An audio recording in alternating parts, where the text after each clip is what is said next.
ആ അടുത്ത അഭിപ്രായം പറയാൻ വരുന്നുണ്ട് റമീസും ടീമും.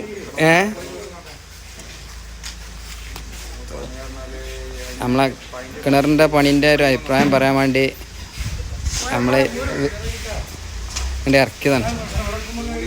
പേടിയാണല്ലോ. ആ നടന്മാർ 2 ആൾക്കാർ വരുന്നുണ്ട്. കിട്ടൂല നമുക്ക്.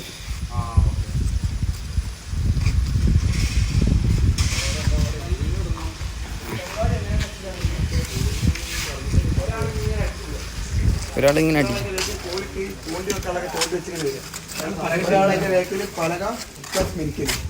ആ ലെവലിലാണ് ഒന്നാമത്തത് കഴിഞ്ഞ്, രണ്ടാമത്തേത് കഴിഞ്ഞ്, മൂന്നാമത്തേത് ഈ പൗതിയുടെ ബാക്കിയുണ്ട്. അങ്ങനെ പോയിക്കൊണ്ടിരിക്കാം. छोटा उम्र में मैं स्कूल में सीखने के टाइम स्कूल मेरे साथ बताया तू एक सादा वाला आदमी नहीं है, तुम एक बड़ा बुद्धिमान है. ബടാ ബുദ്ധിമാൻ ഹേ. നിങ്ങളെ അഭിപ്രായം എന്താ?